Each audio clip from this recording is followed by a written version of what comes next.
Bienvenue sur Héros Vagabond, le podcast des imaginaires du changement. Je m'appelle Christelle Gentot, je suis artiste, photographe et autrice et j'ai passé près d'un tiers de mon existence sur la route dans plusieurs véhicules différents.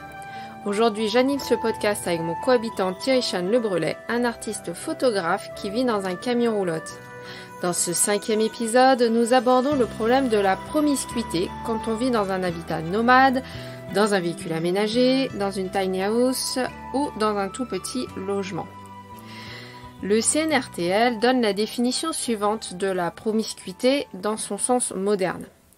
C'est proximité, entassement de personnes résultant d'une situation particulière, généralement une exiguïté du lieu, ressentie comme désagréable ou néfaste moralement ou physiquement. Quand on vit à plusieurs dans un habitat de très petite taille, le manque d'intimité peut devenir une difficulté au quotidien, quand on est en famille ou entre amis, même quand on se connaît. Alors, est-ce qu'on est tous égaux face à ce ressenti désagréable ? Pour moi, non. Le manque d'espace ne me gêne pas. Si, toi, c'est plutôt le manque d'espace, en fait, ton problème. Alors, le manque d'espace dans le camion ne me gêne pas dans le sens de la promiscuité. Moi, le manque d'espace qui me gêne, c'est que il me faudrait des extensions au camion. Il me faudrait un atelier, il me faudrait un espace de stockage. Donc là, c'est des problèmes de sédentarité. Donc, au niveau du nomadisme, comme moi, dans l'atelier, dans notre cave, j'ai des machines à bois, j'ai toutes les planches et tout ça. Donc moi, non, clairement, il me faut un atelier en dur. Donc, c'est quelque chose qui me manque dans le camion. Après, la promiscuité, mis à part ce manque, moi, la promiscuité ne me gêne pas. Alors moi, par contre, c'est assez différent parce que oui, régulièrement, je ressens ce problème, ce manque d'intimité. Le fait, alors bon, déjà, oui, le fait d'avoir un petit espace, c'est quand même assez compliqué au niveau du rangement, surtout qu'on est artiste, et donc les œuvres, ça prend de la place. Un peu, oui. Un peu. Et du coup, faut sans cesse trouver des nouveaux espaces pour ranger les œuvres. Ça, c'est un petit peu compliqué. Puis bon, voilà, il y a plein de choses qui viennent des fois se rajouter. Le problème aussi pour ranger les vêtements, pour ranger toutes les affaires, dès qu'on veut quelque chose, dès qu'on a quelque chose, parfois c'est compliqué. Mais après, c'est vrai que le manque d'intimité, oui, là, on a cherché plein de solutions parce que il y a quelques années, ça devenait vraiment compliqué. J'avais vraiment l'impression d'être enfermée, d'être étouffée comme dans une prison. Enfin, j'aime beaucoup le camion, c'est vraiment comme un petit cocon, en plus il est tout en bois dedans, c'est adorable. Mais en même temps, des fois, en plus nous, on est tout le temps ensemble, quasiment tout le temps ensemble, vu qu'on travaille ensemble. Avant, on a fait les marchés, pareil, on faisait tous les deux des bijoux artisanaux, donc on faisait les marchés ensemble et tout ça, on travaillait ensemble. Donc du coup, c'est quand même plus fort ce sentiment-là, parce que le besoin en fait qui est derrière, c'est le besoin d'intimité, tout simplement, hein, le besoin d'avoir son petit espace à soi. Oui. Tout à fait. Ah, évidemment, c'est plus facile pour les personnes qui travaillent à l'extérieur et qui se retrouvent que le soir et le week-end. C'est plus simple que quand toute la journée, du matin jusqu'au soir, et même la nuit, on est dans le même espace. Voilà, faut réussir à s'entendre. Et avoir vraiment chacun son espace. On a tous des manières différentes d'appréhender la vie avec d'autres personnes dans un espace réduit. Et il existe des astuces pour que ça ne devienne pas une souffrance. Nous, on a beaucoup réfléchi, parce que ça fait quand même...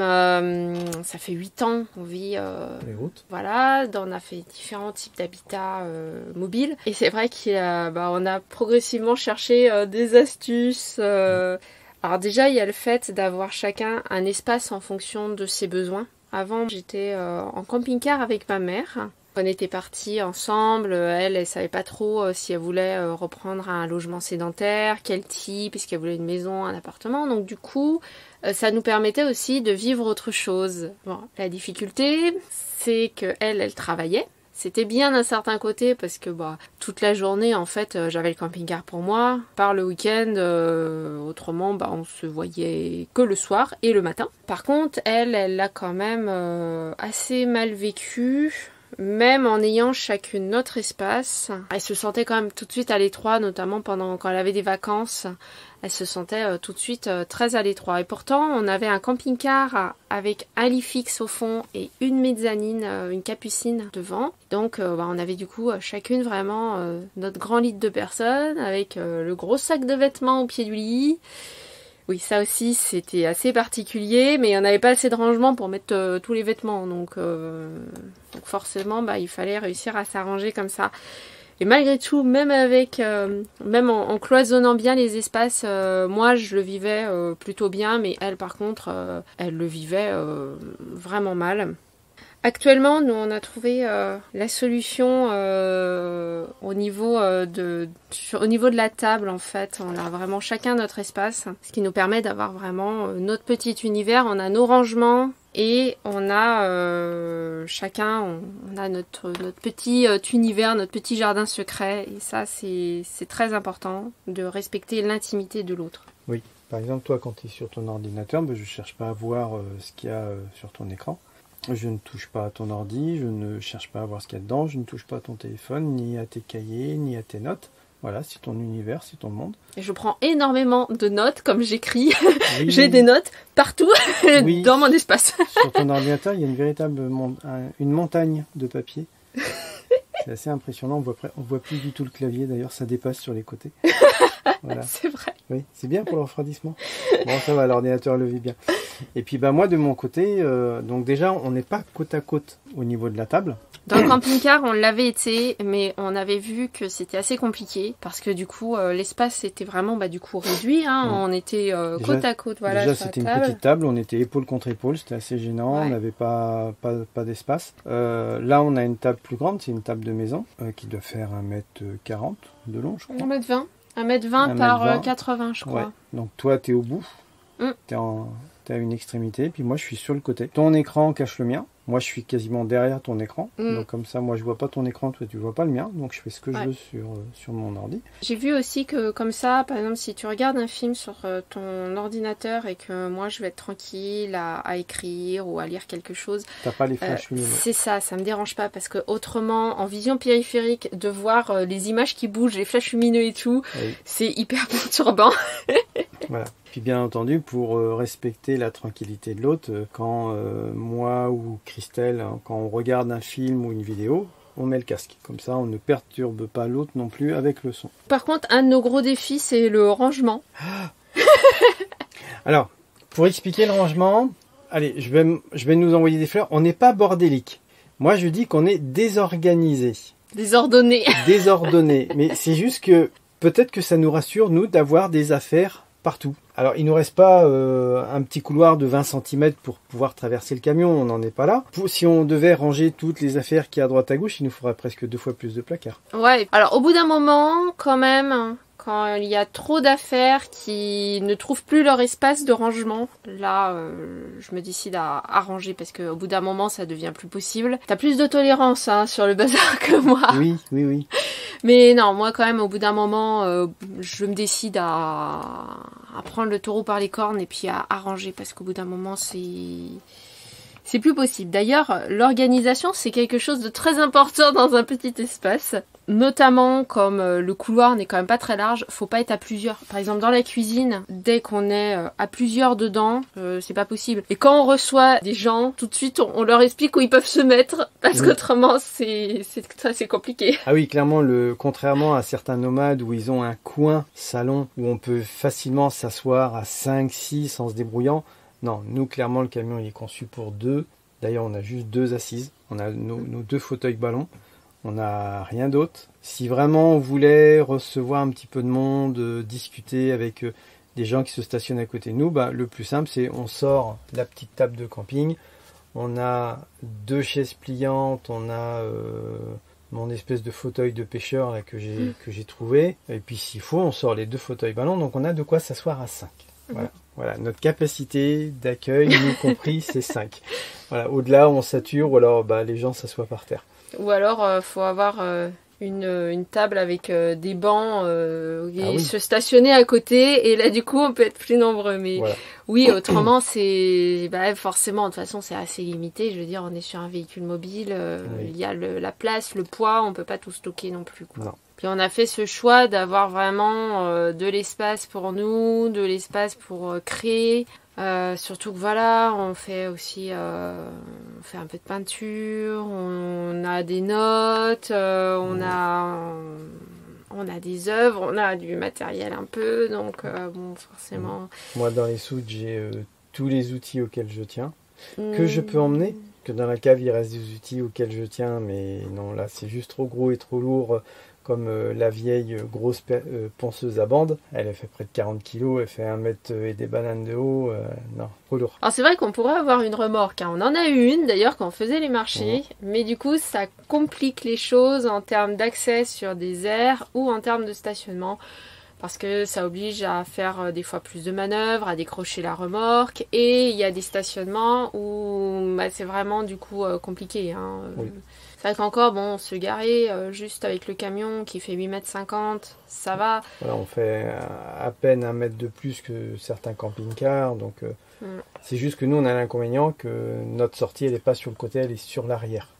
Donc ça nous rajoute plus d'1 mètre de place nécessaire. À l'échelle pour rentrer et sortir. Oui. Ouais. Bah oui. Mais voilà, c'est juste l'inconvénient. Mais non, on n'a pas de souci. Sans remorque, on n'a pas de souci pour se stationner. On met la voiture à côté. Et effectivement, s'il fallait qu'on ait une remorque, on l'a eu à l'époque où on faisait les marchés. Certains stationnements, c'était quand même plus compliqué.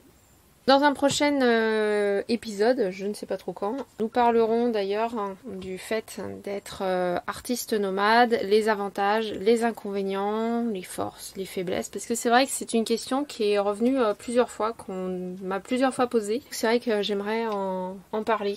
Alors, dans la vie en véhicule, donc on doit également trouver des compromis. Donc, on l'a dit tout à l'heure, trouver le fait d'avoir des espaces définis. C'est-à-dire que moi, j'ai mon coin, toi, tu as le tien. On disait que quand on regarde une vidéo, on le regarde avec le casque. Donc, c'est le fait d'accepter de ne pas faire de bruit pour pas déranger l'autre. Mais il faut aussi accepter que l'autre, par moment, fasse du bruit. Bon, à chaque fois, on se demande, on se dit, tiens, j'aimerais écouter quelque chose, est-ce que ça te dérange que je laisse le son? Donc voilà, en général, ça ne nous dérange pas. Ouais, par exemple, moi, quand je fais la lessive ou la vaisselle, j'aime bien écouter un podcast. Oui. Là, et puis en plus, je supporte pas toujours le casque, même quand je suis devant mon ordi. Tu le supportes beaucoup moins que moi. Ouais. Et du coup, si j'ai envie d'écouter quelque chose, je mets le volume vraiment bas et je demande si ça gêne pas. Oui, même tu peux mettre le volume plus fort, d'autant que les podcasts que tu écoutes sont toujours généralement intéressants. Donc il faut aussi beaucoup de dialogue, hein. J'ai envie de dire que c'est la base finalement, hein, de ce qu'on dit, hein. Qu'il faut beaucoup s'écouter les uns les autres, ne pas hésiter à parler, à dire quand ça ne va pas. Et c'est vrai que plus on est nombreux, plus ça peut être compliqué. Et il faut aussi être très vigilant à certaines personnes, hein, notamment les personnes qui sont fragiles, les enfants, parce que pour eux c'est plus difficile de mettre des mots sur un mal-être. Et puis les enfants, en plus, des fois, veulent se conformer à ce que leurs parents attendent d'eux. Donc il faut faire très attention qu'il n'y ait pas ce travers-là. C'est vrai qu'il y a des enfants qui supportent très très bien de vivre dans un espace réduit, dans un véhicule. On en a vu qui vivaient dans des bus, tout ça, et ça se passait très bien. Mais c'est vrai qu'il y a des enfants qui le vivent en fait très mal. Et donc c'est vraiment quelque chose auquel il faut être vigilant. Oui, parce que souvent les enfants n'en parlent pas. Puis eux-mêmes, ils n'ont pas toujours conscience de ce qui ne va pas. Ça, c'est aussi quelque chose à prendre en compte. Oui. Et c'est la même chose avec certaines personnes qui vont être plus fragiles et qui ne vont pas forcément réussir à vraiment mettre elles-mêmes des mots sur ce qui ne va pas, sur leur mal-être. Aussi une chose auquel il faut être très vigilant. Si vous vivez déjà dans un logement qui est trop petit pour vous, que vous avez l'impression que vous manquez d'espace, que ça vous fait souffrir, partir dans un véhicule aménagé ou dans une tiny house, c'est pas forcément la solution. C'est pas plus grand. Non, souvent c'est même plus petit. Oui. Donc c'est vrai que du coup, ça peut être passager, par exemple si on a envie de voyager, je sais pas, de faire le tour de la France, faire le tour de l'Europe, des choses comme ça. Mais du coup, c'est pas quelque chose forcément qu'on va pouvoir tenir sur le long terme. Dans tous les cas, il faut bien réfléchir avant de quitter son logement pour un habitat plus petit, afin que ce choix ne se transforme pas en souffrance. Donc il est aussi préférable de ne pas s'enfermer dans une situation qui ne vous convient pas. Même si économiquement ou matériellement, il peut être compliqué de quitter un habitat devenu étouffant, il faut en parler pour trouver des solutions. Ça peut être des aménagements, comme les exemples que nous avons donnés plus tôt dans le podcast. Nous, ce sont les solutions qu'on a trouvées pour que ça reste un plaisir de vivre dans le camion, de vivre dans un habitat mobile et que ça ne devienne pas quelque chose de pesant et qui soit une source de souffrance. Voilà. Un psychologue ou un ergothérapeute peuvent aussi aider en cas de problème d'espace. Un psychologue, il peut nous aider à trouver des solutions. Ça peut aussi permettre de parler de son mal-être quand ça va pas, parce que des fois un mal-être aussi il est multifactoriel. Et les ergothérapeutes, eux, ils peuvent faire des profils sensoriels, parce qu'il y a des personnes qui ont des sensibilités, par exemple au niveau du bruit, des odeurs, des couleurs, etc. Eux, ils peuvent vraiment aider à aménager l'espace pour s'adapter à ces personnes-là. Par exemple, mettre des codes couleurs selon l'espace ou selon le moment de la journée. Et ça peut vraiment aider, notamment au niveau des enfants ou même de personnes qui ont un profil sensoriel particulier. Ce week-end, on sera au festival des Palourdes à côté de Saffré. On reste dans le domaine de l'habitat léger puisque c'est la thématique de ce festival. Il est organisé par l'association Hameau Léger. Donc ça va être très intéressant, ça va être sur 3 jours et ça va être assez intense, je pense. Oui, chaud. Oui, parce qu'il va faire très chaud. Oui. On va peut-être monter jusqu'à 38 degrés même, je crois, dimanche. Oui. Donc il va faire très chaud. Même là déjà, là il fait très chaud. Dans le camion, il fait pas encore 29 degrés. On a réussi. On arrive encore à garder notre fraîcheur. Oui, parce que là, dehors, à l'ombre, il fait déjà 33 et on est en fin de matinée. Oui. C'est énorme. C'est tout simplement énorme. Mais ouais, on y arrive quand même. C'est un peu le défi. Mais oui, ça va être très chaud. Et mercredi prochain, nous vous parlerons justement de ce festival. Comment ça s'est passé, ce qu'on a appris. Les rencontres qu'on a fait. Si on a pu interviewer déjà. Ou peut-être que par la suite, des extraits. Voilà. Et puis vu qu'il y a plein d'intervenants, du coup on pourra vous parler de plein de choses. On espère pouvoir vous parler de plein de choses. Et puis comme c'est un festival autogéré, ça aussi c'est assez intéressant de voir l'organisation, comment ça s'est passé et tout ça. Nous vous remercions pour votre écoute. Si vous avez aimé cet épisode, n'hésitez pas à le couvrir d'étoiles, à laisser un commentaire et à le partager autour de vous. Vous pouvez me retrouver sur Instagram @ChrystelGentot. Pour suivre notre actualité artistique, rendez-vous sur Instagram @clair ou obscur. Passez une bonne journée ou une bonne soirée. Prenez soin de vous et à mercredi prochain.